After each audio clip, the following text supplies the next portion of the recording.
But I think with the liberals and the 2012ers, many people are falling asleep about the realities of Islam. So right now we have our special guest on the phone, and like I said, he has to have a bit of anonymity due to the fact that it's very dangerous when you expose Islam for what it really is. All the way from England, welcome to the program, Ben.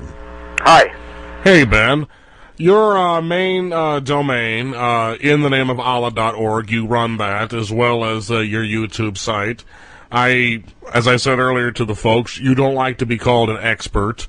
You like to be considered knowledgeable when it comes to Mohammedan Islam and the Quran. Is that correct? I do, yes, thank you.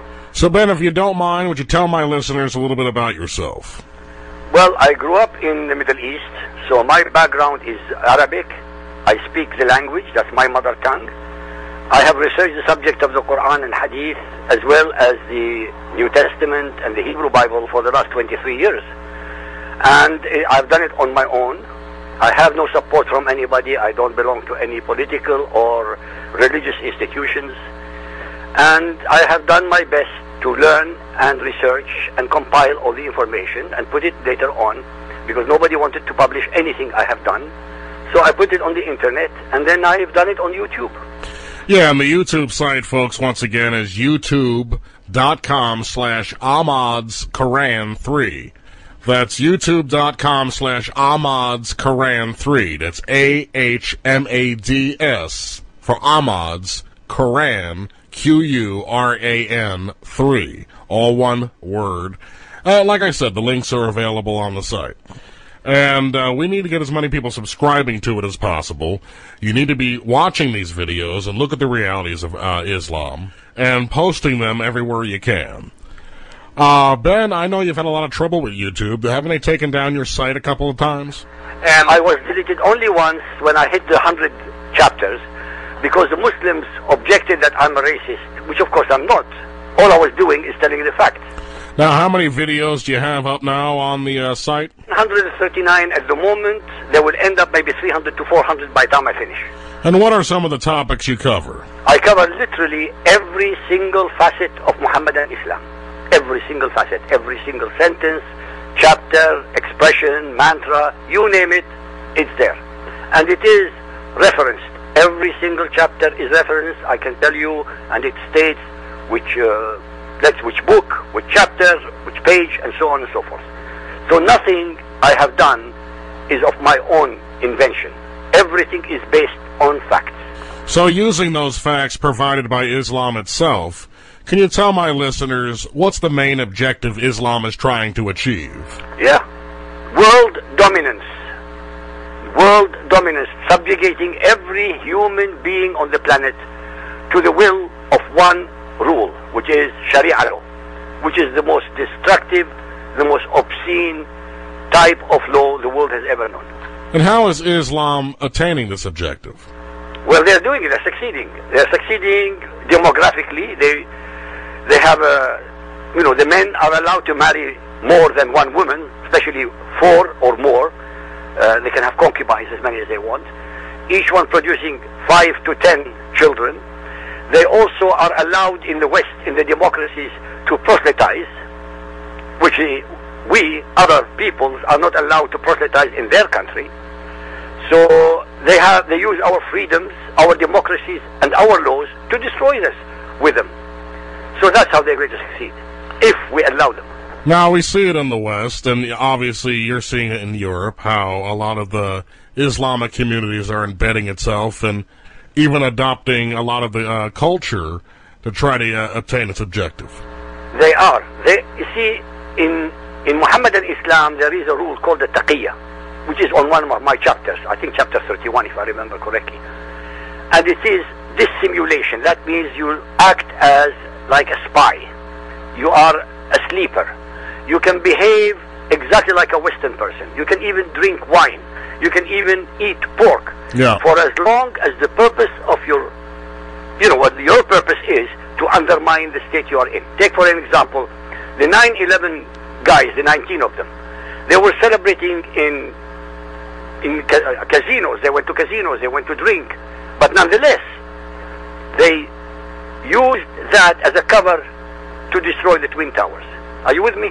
It's prohibited to go to casinos. It's prohibited to drink. But they did that. They joined the people in the street as if they were one of them. So what's the Islamic term for that again? Taqiyya. Taqiyah. Now, if I'm understanding you correctly, because, we've been sold a bill of goods about, there's the radical Muslims and then there's the moderate Muslims. Are you telling us there's really no such thing as a moderate Muslim, is that they're all just performing this taqiyya thing? With all due respect, David, there is absolutely no such thing as a moderate Muhammadan Muslim. It doesn't exist. When you study the Quran, it leaves no choice. Humanity is divided into two parts. The believers, who are supposed to be the Muhammadan Muslims, and the unbelievers, which are the rest of the world, which is 80% of humanity. There is nothing in between. If there is something in between, how come there are no demonstrations by any Muslims in the United States? Yeah. No demonstrations by any Muslims in Europe. Yep. Against the acts committed in their name and in the name of Allah. But they were there ready when they had the cartoons. They burnt places, they killed people, they massacred places. How come they didn't demonstrate otherwise? There are no moderate Muhammadan Muslims. They are there at the moment, moderate in the sense they don't shout and scream because they don't want to. But otherwise, they are there ready to take over. I know it sounds like a world conspiracy, but it is a world conspiracy. The religion states it every single day in every verse in the Quran. Every mullah you listen to will tell you exactly the same thing. You go to any website on the net and you'll read it. I mean, it's there, it's black and white. It tells you that they want to dominate the world. No other religion can exist.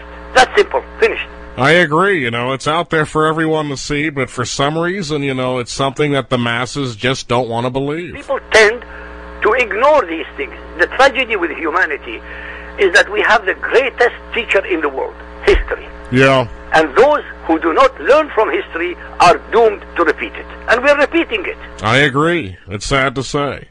I know many good people that buy into what the politicians have been telling us, even our own president, that it's only a minority of radicals who have hijacked Islam, which is a religion of peace. Why are they telling us this message if it's not true? They are lying. What is a politician?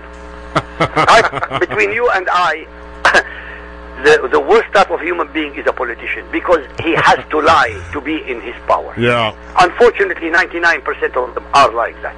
I'm not saying all of them, no, but most of them are. How could anybody speak about Islam as being a religion of peace? The word Islam does not mean peace. The word Islam comes from a root called aslama, which means submission. Peace is another story. It doesn't exist in that word, that particular word. We see it on television 24 hours a day, from the Philippines all the way to Argentina, from Europe all the way to South Africa. And what do we have? Muslims, Muslims, Muslims, terrorizing the whole world. So where is the peaceful part? Oh, I agree. I've always said the peace is somebody's arm, leg, or head. Thank you. Thank you. Yes, I agree with you with that. Yeah, it's P-I-E-C-E. Maybe that's the kind of peace they really mean. No, because politicians, they do it. I mean, the president, he has really no choice. As the head of 300 plus million people, and they have maybe a few million Muslims in the state, he can't say that it is against Islam. He can't. I understand that. But the other politicians, the ones on the grassroots, how dare they mislead the public? How dare they? I don't understand how they can get away with it.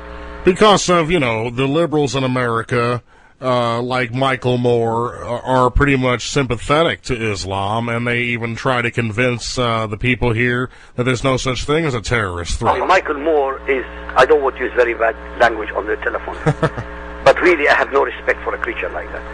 Well, brother, feel free to say whatever you want on the show, especially when it pertains to Michael Moore. No, really, because in England we're very polite. We try to be very polite. Okay, well, But he's a jackass. I mean, to put it mildly. Yeah. So basically, Michael Moore is the Democrats' mascot. That makes perfect sense. So basically, that's how they're getting away with it, because, you have